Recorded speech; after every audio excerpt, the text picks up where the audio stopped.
إن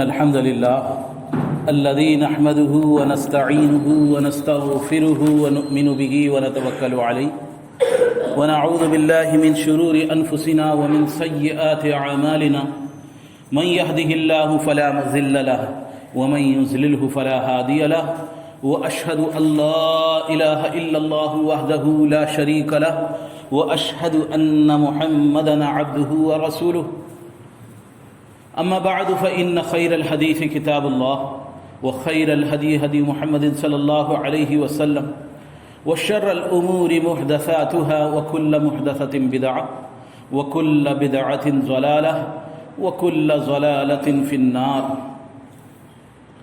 قال الله سبحانه وتعالى في القرآن المجيد والفرقان الحميد: أعوذ بالله العظيم وبوجهه الكريم وسلطانه القديم من الشيطان الرجيم من همزه ونفخه ونفثه.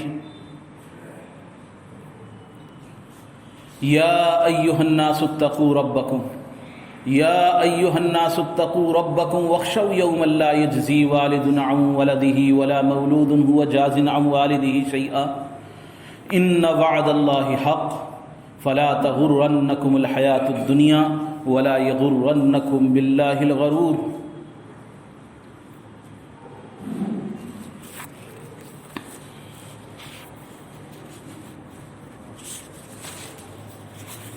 اللہ سبحانہ وتعالیٰ کی حمد و ثنا، اس کی بڑائی، اس کی عظمت، اس کی کبریائی یقینی طور پر جتنی بیان کی جائے وہ کم ہے.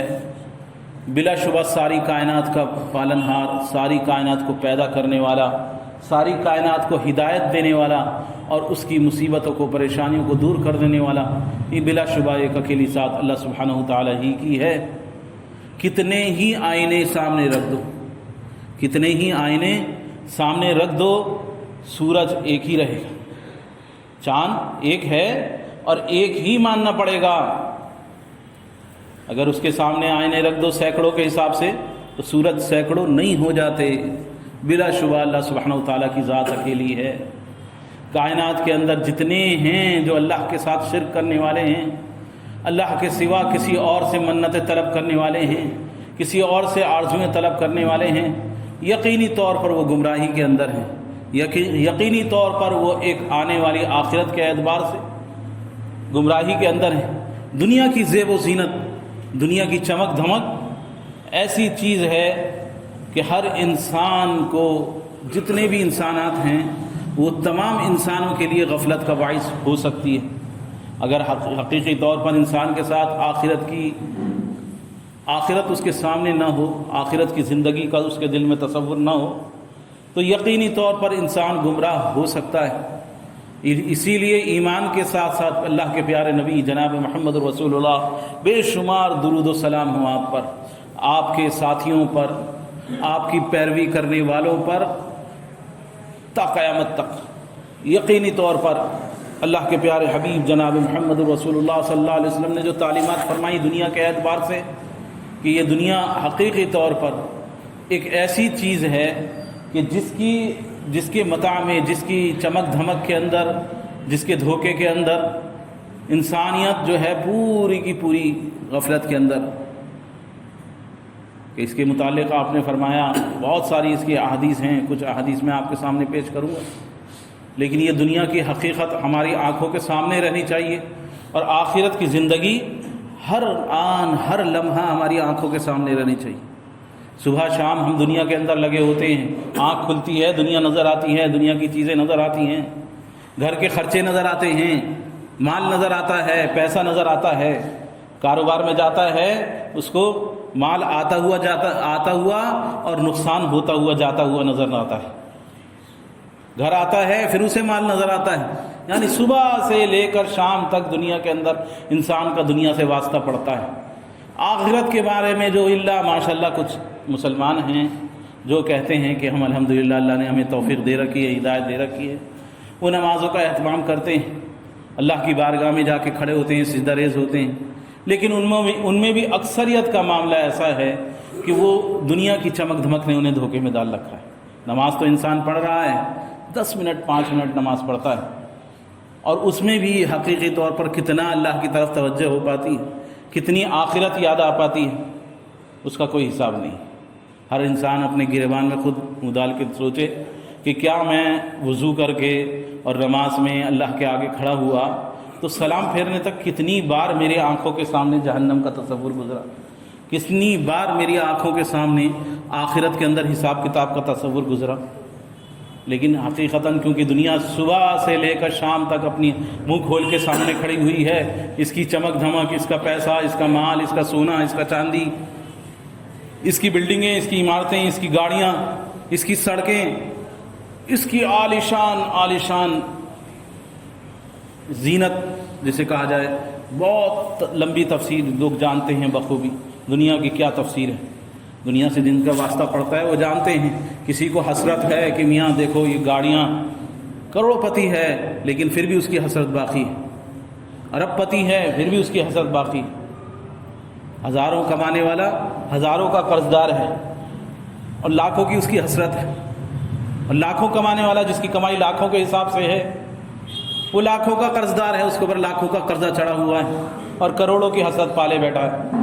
کروڑوں کا کمانے والا کروڑوں کا قرض دار ہے، جس کا کروڑوں کا کام ہے، کروڑوں روپے آتے ہیں جاتے ہیں، اس کے اوپر قرضہ بھی کروڑوں کا ہے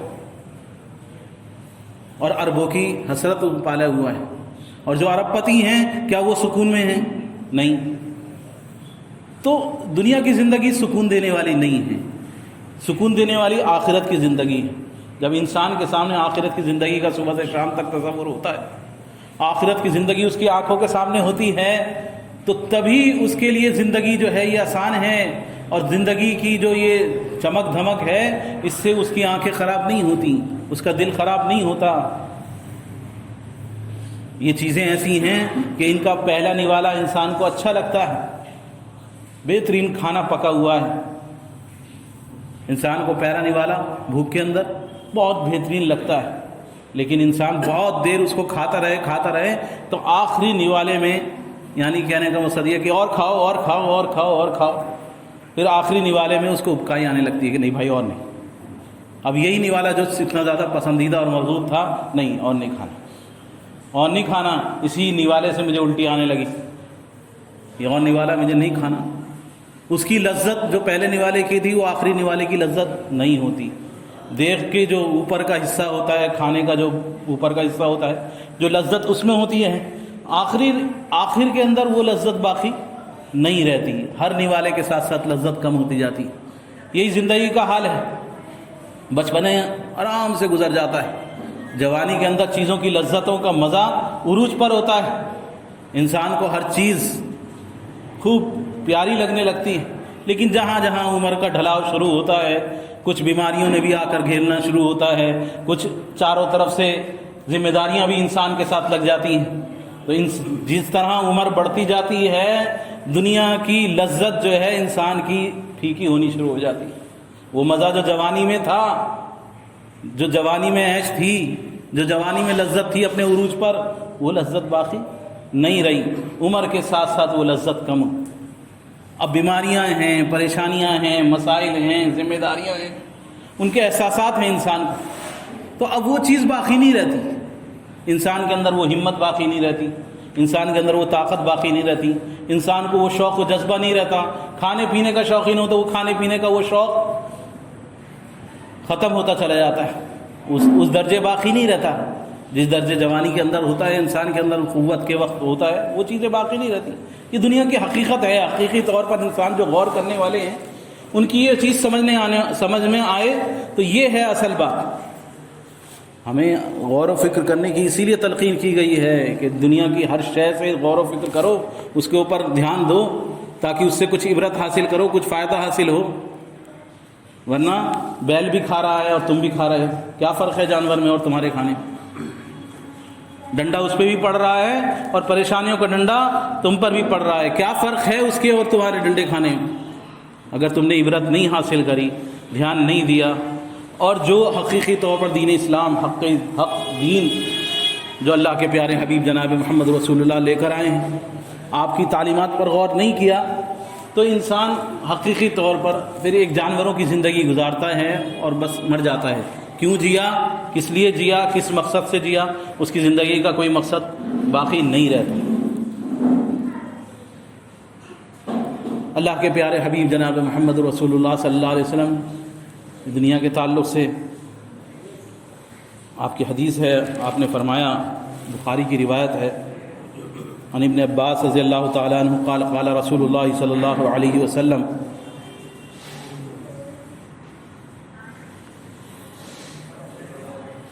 نعمتان مغبون فیہما کثیر من الناس الصحۃ والفراغ۔ عبداللہ ابن عباس رضی اللہ تعالیٰ عنہ روایت فرماتے ہیں کہ فرمایا جناب محمد رسول اللہ صلی اللہ علیہ وسلم نے، دو نعمتیں ہیں، دو اللہ کی طرف سے نعمتیں ایسی ہیں کہ جن کا استعمال صحیح نہیں ہونے کی وجہ سے انسانوں کی اکثریت نقصان کھا رہی ہے، نقصان میں رہے گی، نقصان پائے گی۔ دو نعمتیں اللہ کی طرف سے ایسی ہیں، ہر انسان کو ملی ہوئی ہیں، ان کا صحیح استعمال الا ماشاء اللہ بہت کم لوگ اس کا صحیح استعمال کرتے ہیں، ورنہ اکثریت ان نعمتوں کے معاملے میں دھوکے میں پڑی ہوئی۔ وہ نعمتیں کیا ہیں؟ صحت اور فراغت۔ صحت ہے، طاقت ہے، قوت ہے، ہاتھ پیر چل رہے ہیں،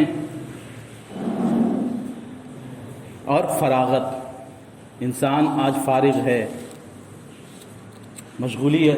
ایک روایت میں ہے کہ مشغولی آنے سے پہلے فراغت کا صحیح استعمال کر لو، بیماری کے آنے سے پہلے صحت کا صحیح استعمال کر لو۔ 5 چیزیں آپ نے بیان فرمائی، اس میں 2 چیزیں یہ بھی، انسان کی صحت کے معاملے میں جب انسان صحت مند ہوتا ہے تو وہ کام نہیں کرتا جو اس وقت اس سے کرنے چاہیے، اور انسان جب فارغ ہوتا ہے، انسان کا جو خالی وقت ہوتا ہے اس کو کس طرح ہم ضائع کرتے ہیں، کس طرح اس کو برباد کرتے ہیں، نہیں سوچتے اس معاملے میں۔ اکثریت انسانوں کی اسی 2 چیزیں ایسی ہیں کہ جن کی وجہ سے وہ خسارے میں رہیں گی، آخرت میں نقصان اٹھائیں گی، ان 2 نعمتوں کا صحیح استعمال نہ کرنے کی وجہ سے۔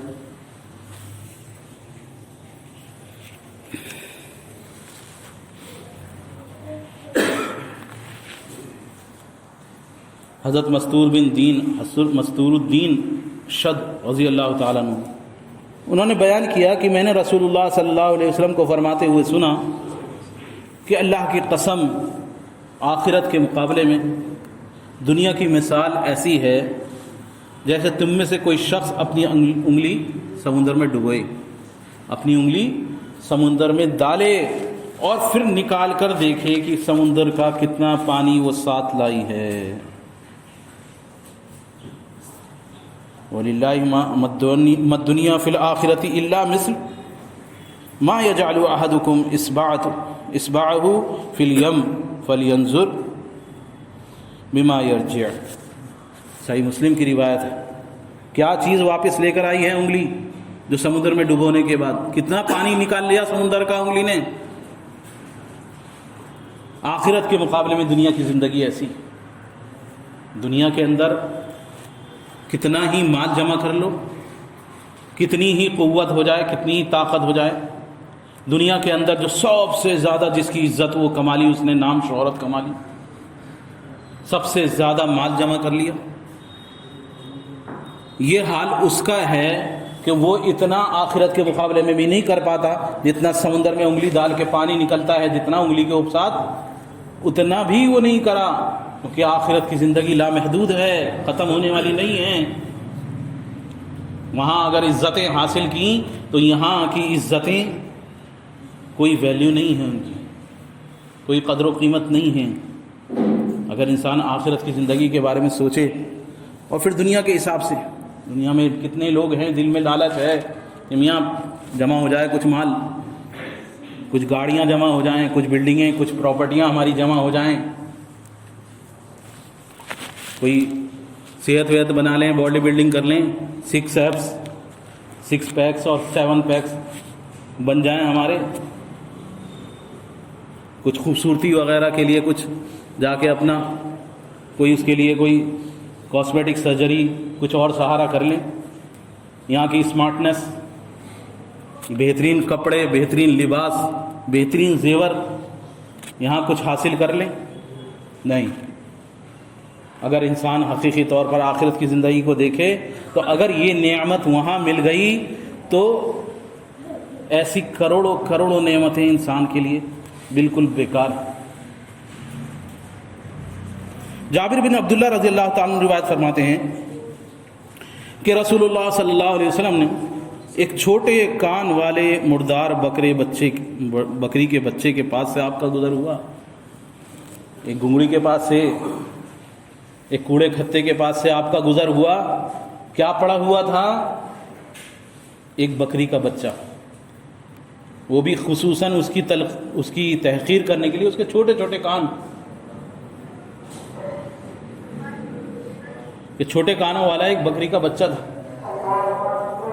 وہ مرا ہوا پڑا ہوا تھا، بکری کا بچہ مر گیا، لا کے کھتے میں ڈال دیا، آپ نے لیا اور اس کو اٹھایا،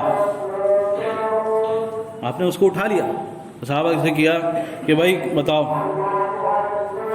1 درہم کون دے گا اس کو؟ چاندی کا سکہ، ایک سونے کا سکہ، جو بھی اس وقت چلتا تھا، جو بھی اس وقت تھا 1 روپیہ تھا، کہا کہ 1 روپے کے بدلے میں کون لے گا یہ مرا ہوا بکری کا بچہ؟ صاحب نے کہا یا رسول اللہ اس کو تو کوئی بھی لینے کو تیار نہیں ہوگا، کون خریدے گا 1 روپے کا؟ یہ تو مرا ہوا بچہ ہے، کسی کے گھر میں بکری کا بچہ مر جاتا لے آ کے کوڑے کے کھتے میں پھینکوانے کے لیے بھی بھنگی کو پیسے دینے پڑتے ہیں، بھائی پیسے لے کے جائے اس کو، آدمی اٹھوانے کے الٹے پیسے دیتا ہے کہ بھائی کسی طرح سے یہ اٹھے، اس کو خریدے گا؟ کوئی احمق بے وقوف پاگل ہی ہوگا جو مرے ہوئے بکری کے بچے کو خریدے۔ بکری کا بچہ مرا ہوا کس کام کا؟ یہ مرا ہوا بچہ ہو، چلو وہ بھنگی اس کا کھال والی اتار لے تو بکرے کی کھال تو اتر جائے گی، بکرے کی بچے کی کیا اترے گی؟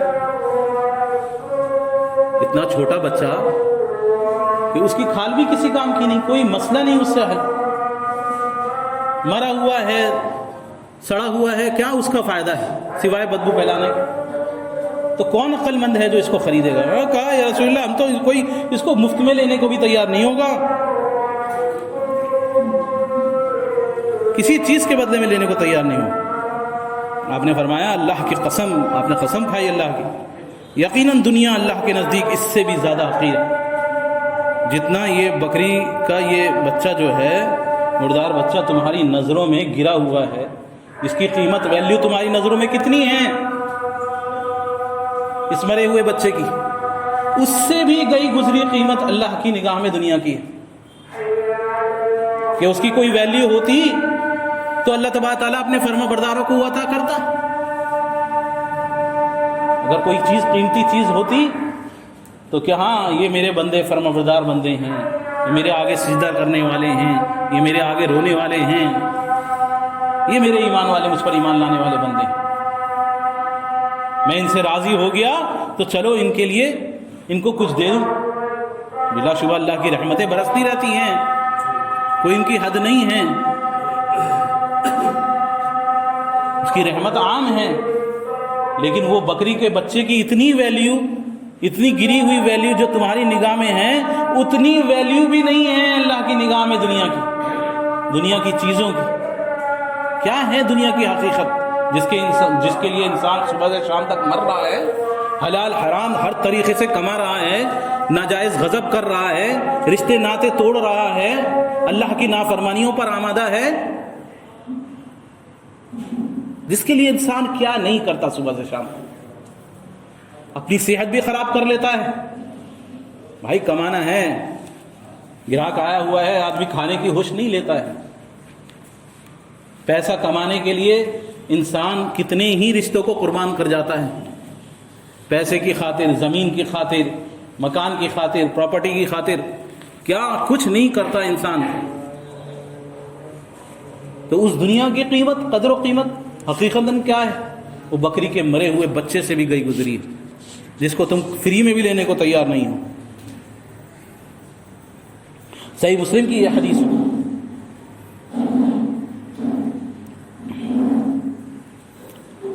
حضرت ابو ہریرہ رضی اللہ تعالیٰ عنہ روایت کرتے ہیں کہ رسول اللہ صلی اللہ علیہ وسلم نے فرمایا دنیا مومن کے لیے قید خانہ ہے اور کافر کے لیے یہ جنت ہے۔ صحیح مسلم کی ہی یہ حدیث۔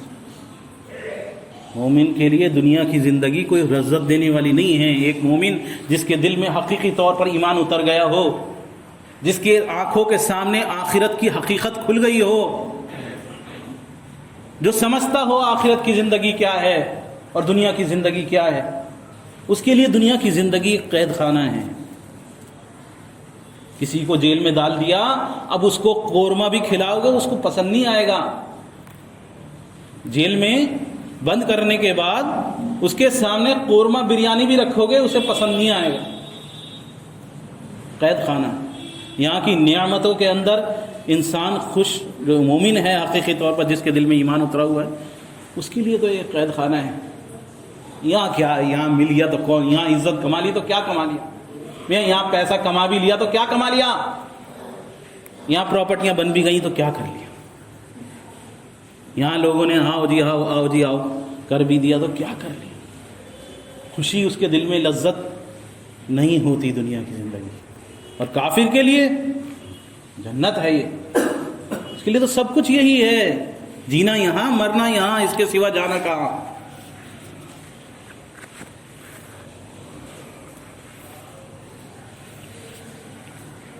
انس بن مالک رضی اللہ تعالیٰ عنہ آپ بیان فرماتے ہیں کہ رسول اللہ صلی اللہ علیہ وسلم نے فرمایا بے شک اللہ تعالیٰ کسی مومن پر اس کی نیکی کے معاملے میں ظلم نہیں کرتا، اسے اس کی نیکی کا بدلہ دنیا میں دے دیا جاتا ہے اور آخرت میں بھی اس کا صلہ دیا جائے گا۔ یقیناً کافر کو اس کی ان اچھائیوں کا صلہ جو دنیا میں کرتا ہے وہ دنیا میں دیا جاتا ہے، یہاں تک کہ جب وہ آخرت میں پہنچے گا تو اس کے پاس کوئی نیک عمل ایسا نہیں ہوگا جس پر اسے دنیا میں بدلہ دیا جائے۔ صحیح مسلم کی حدیث۔ یعنی جو کچھ اس کی نیکی کا بدلہ ایک اللہ کے نافرمان کو دیا جانا ہے، جو کچھ اچھائیاں حاصل کرنی ہیں، جو کچھ لذتیں حاصل کرنی ہیں، سب کچھ دنیا میں اس کو دے دیا جاتا ہے، آخرت کے لیے کچھ نہیں رکھا جاتا۔ مومن کے لیے ہے کہ اس کی نیکیوں کا بدلہ اس کو آخرت میں تو دیا ہی جائے گا، دنیا میں بھی اس کا صلہ دیا جاتا ہے۔ اس کے نیک اعمال کی وجہ سے اس کے لیے دنیا کی زندگی آسان کر دی جاتی ہے، کئی پریشانیاں اس سے دور کر دی جاتی ہیں، زندگی کی بہت ساری دشواریاں اس سے دور کر دی جاتی ہیں، بہت ساری آسانیاں وہ اپنی آنکھوں کے سامنے دیکھتا ہے۔ جس کے دل میں حقیقی طور پر ایمان ہوتا ہے وہ اپنی آنکھوں سے دیکھتا ہے اللہ کی مدد کو، اللہ کی رحمت کو۔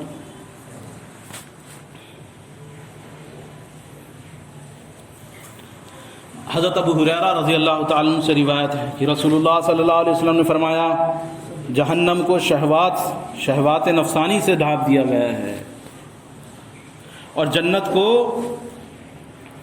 گرا گزرنے والی، جو آدمی کو پسند نہیں آتی ایسی ناگوار کاموں سے اس کو ڈھانپ دیا گیا ہے، اس سے ڈھانپ دیا گیا ہے۔ یہ متفق علیہ حدیث ہے۔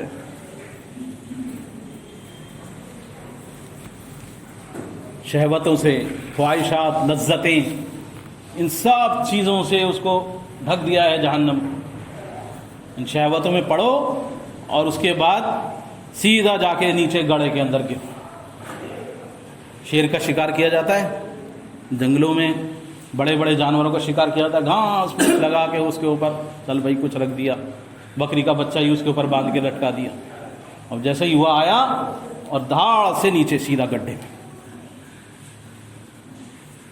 ایسے اللہ سبحانہ و تعالیٰ نے شہوتوں سے، یہ نفسانی خواہشات، من کا چاہا، ارأیت من اتخذ الہہ ہوا، آپ نہیں دیکھتے کہ جس نے اپنا پروردگار، اپنا رب، اپنی خواہشات کو بنا لیا ہے۔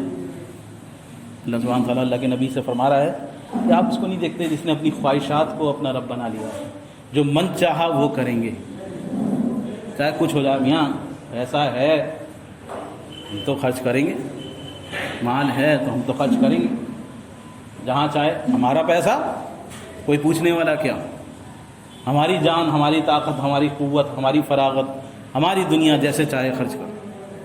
تو نفسانی خواہشات ڈھکی ہوئی ہیں کس کے؟ جہنم کے اوپر، بڑھو آگے اور گرو گے سیدھے اس کے اندر۔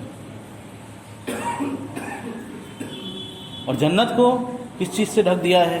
ناگوار، جو انسان کو پسند نہیں آتے۔ بڑا مشکل کام ہے سردی میں وضو کر کے نماز پڑھنا، سردی میں وضو کر کے نماز پڑھنا بڑا مشکل کام ہے۔ گراہک آیا ہوا ہے، اس کو چھوڑ کے فرض نماز پڑھنے کے لیے انسان قدم اٹھاتا ہے۔ جمعے کی نماز کا وقت ہے کہ مجھے خطبہ مل جائے، اذان مل جائے پوری، اس کے لیے ساری جتنی دنیا کی اپنی لذتیں ہیں، اپنا کھیل تماشا ہے، اپنی بات چیت ہے، ملت داری ہے، رشتہ داریاں ہیں، کاروبار ہے، سب کچھ چھوڑ چھاڑ کے جمعے کا خطبہ سننے کے لیے چل دوں کہ ہر قدم پر 1 سال کے عبادت کا اجر، 1 سال تک لگاتار روزے رکھنے کا اجر، 1 سال تک لگاتار ساری رات تہجد پڑھنے کا اجر، ہر قدم پر صرف 1 قدم اٹھاتا ہے، کتنے قدم چلتا ہوا آتا ہے مسجد تک؟ جمعے کی اذان، اس کا خطبہ سننا ہے، اس کے ساتھ نماز پڑھنی ہے، اتنا اجر اس کے لیے ہے۔ ناگوار چیزیں، اور کیا چیز ڈھکی ہوئی ہے؟ جنت۔ ان چیزوں کے، ناگوار چیزوں کو کرو اور سیدھے جنت میں پہنچ جاؤ۔ تو یہ دنیا کی حقیقت ہے اور یہ دھوکہ ہے سب کچھ۔ تو میں شروع میں قرآن پاک کی آیت پڑھی، یا ایھا الناس اتقوا ربکم۔ اللہ سبحانہ و تعالیٰ فرما رہا ہے اے ایمان والوں، بلکہ ایمان والوں نہیں خطاب فرمایا، بلکہ انسانیت، پوری انسانیت کو خطاب کر کے فرمایا، اے انسانوں، یا ایھا الناس اتقوا ربکم، اللہ سے ڈر جاؤ، اللہ کا دل میں خوف رکھ لو، اللہ کا خوف آ جانا چاہیے تمہارے اندر۔ یا ایھا الناس اتقوا ربکم، اے انسانوں، جو کچھ بھی مذاہب کے ماننے والے ہو، جو کچھ بھی کرنے والے ہو، سب کے سب کو خطاب کر کے فرمایا، ساری انسانیت کو خطاب کر کے فرمایا، یا ایھا الناس اتقوا ربکم، ڈرو اللہ سے۔ وَاخْشَوْا يَوْمًا لَا يَجْزِي وَالِدٌ عَنْ وَلَدِهِ وَلَا مَوْلُودٌ هُوَ جَازٍ عَنْ وَالِدِهِ شَيْئًا، اور ڈر جاؤ اس دن سے، اس آنے والے قیامت کے دن سے۔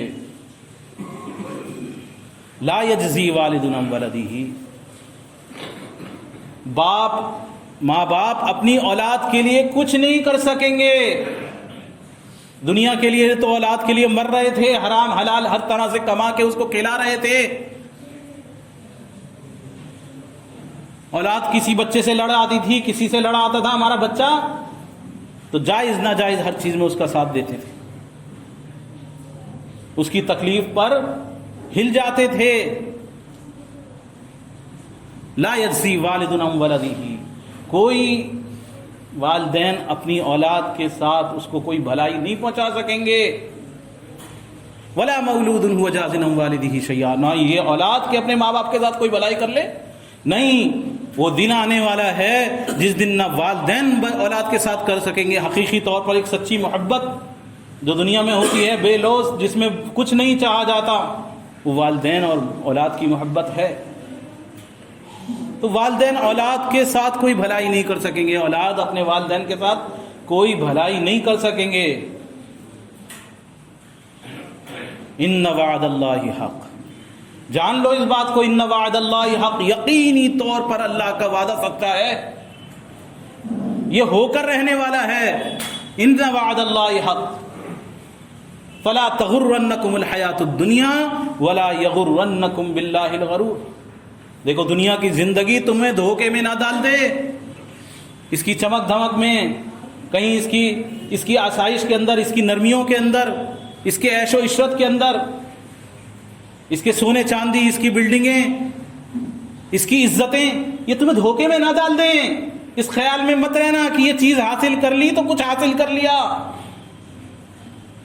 فلا تغرنکم الحیات الدنیا ولا یغرنکم باللہ الغرور۔ اللہ سبحانہ تعالیٰ کے معاملے میں دھوکے میں مت پڑ جانا۔ ان ربی نبی عبادی انی انا الغفور الرحیم وان عذابی هو العذاب العلیم، میرے بندوں کو بتلا دو میں غفور الرحیم ہوں، بخشنے والا ہوں، مہربان ہوں، وان عذابی هو العذاب العلیم، لیکن میں جب پکڑتا ہوں تو میرا عذاب بھی دردناک ہوتا ہے، میری پکڑ بھی دردناک ہوتی ہے، میری پکڑ سے بھی غفلت میں مت آ جانا۔ تو دنیا کی زندگی حقیقی طور پر ایک مومن، اس کے لیے دنیا کی زندگی ایک قید خانہ ہے، دنیا کی زندگی لذتوں کی جگہ نہیں ہے، یہاں کی لذتیں ختم ہو جانے والی ہیں اور واپس پلٹ کے نہیں آنے والی ہیں، آخرت کی زندگی کی لذت ہمیشہ باقی رہنے والی ہے۔ دنیا کی تکلیف کتنی ہی بڑی ہو، آخرت کی تکلیف کا مقابلہ نہیں کر سکتی، کیونکہ دنیا کے اندر کوئی کتنی ہی بڑی بیماری میں مبتلا ہو جائے، اس کا آخر کیا ہے؟ موت۔ زیادہ سے زیادہ کیا ہوگا؟ موت آ جائے گی، اور آخرت کے اندر موت نہیں آنے والی ہے، چھٹکارا نہیں ملنے والا ہے آخرت کی بیماری سے، آخرت کی تکلیف سے، وہاں کے اندھے پن سے، وہاں کے لنگڑے پن سے، وہاں کی غربت سے، وہاں کی غریبی سے، وہاں کی لاچاری سے، وہاں کی تکلیفوں سے، وہاں کے سانپ بچھوؤں سے، وہاں کے عذابوں سے انسان کو چھٹکارا کبھی نہیں ملنے والا ہے، کیونکہ موت کبھی نہیں آنے والی ہے۔ تو آخرت کی زندگی کو اپنے سامنے ضرور کرو، اور دنیا کے لیے ویسی محنت کرو جتنی محنت دنیا کے لیے کرنی چاہیے، جتنی دنیا کی حقیقت ہے، اور آخرت کے لیے ویسی محنت کرو جیسے کہ آخرت کی حقیقت ہے، جیسی اس کے ساتھ کما حقہ محنت کرنی چاہیے۔ اللہ سبحانہ و تعالیٰ یہ بات ہمارے دلوں میں اتار دے، کما حقہ آخرت کی فکر الہ العالمین ہمیں نصیب فرما دے۔ اے رب العالمین دنیا کی محبتوں کو الہ العالمین ہمارے دلوں سے دور فرما دے۔ اے اللہ آخرت کی محبت اور آخرت کی فکر ہمارے دلوں میں اللہ اندر تک راسخ کر دے۔ الہ العالمین اے اللہ ہماری اولاد کو بھی اللہ نیک و صالح بنا دے۔ الہ العالمین اے اللہ تمام مومن مسلمانوں کو اے رب العالمین ہدایت عطا فرما دے۔ کل کائنات کے اندر انسانیت جتنی ہے الہ العالمین ہر ایک کو ہدایت عطا فرما دے۔ الہ العالمین مسلمانوں پر خصوصی کرم فرما دے۔ الہ العالمین جو پریشان حال ہیں اے اللہ کسی مسائل کے اندر گرفتار ہیں، کچھ مسائل ان کے ساتھ لگے ہوئے ہیں، الہ العالمین جو ظلم و زیادتی کے شکار ہیں الہ العالمین ان کی مدد فرما دے۔ اے رب العالمین ظالموں کو ہدایت عطا فرما دے، اور اگر ہدایت ان کے رب العالمین اے اللہ اگر ہدایت ان کی قسمت میں نہیں ہے تو انہیں نہیں رکھی ہے تو الہ العالمین انہیں اللہ ان کو اے اللہ صاف کر دے۔ الہ العالمین مسلمانوں کے لیے آسانی کا معاملہ فرما دے، کما حقہ اپنا پیروکار بنا دے۔ الہ العالمین دنیا کے اللہ تمام مسائل الہ العالمین تو ہمارے حل فرما دے۔ اے رب العالمین دنیا کی تمام پریشانیوں کو الہ العالمین ہمارے دور فرما دے۔ اے رب العالمین ہمارے لیے آخرت کی پریشانیوں کو بھی دور فرما دے، آخرت کے مسائل کو بھی الہ العالمین حل فرما دے۔ اے اللہ آخرت بڑی چیز ہے، اے رب العالمین اس کی حقیقت کو ہمارے دلوں پر کھول دے۔ اے رب العالمین جن لوگوں نے اللہ دعاؤں کے لیے کہا ہے، کہنا چاہتے تھے کہہ نہیں سکے، یا ان کا ہم پر کسی طرح کا کوئی حق ہے، الہ العالمین ان کی اور ہماری تمام جائز حاجات کو اللہ تو بخوبی جانتا ہے۔ اے اللہ تو بخوبی جانتا ہے، اللہ ان کی بھی اور ہماری تمام جائز حاجات کو اللہ تو پورا فرما دے۔ اے اللہ ہمارے تمام مسائل کو الہ العالمین تو حل فرما دے۔ اے رب العالمین ہم سب کا خاتمہ اللہ ایمان پر فرما، آمین۔ استغفر اللہ لی قولی ھذا ولسائر المؤمنین من کل ذنب واستغفروا انہ ھو الغفور الرحیم۔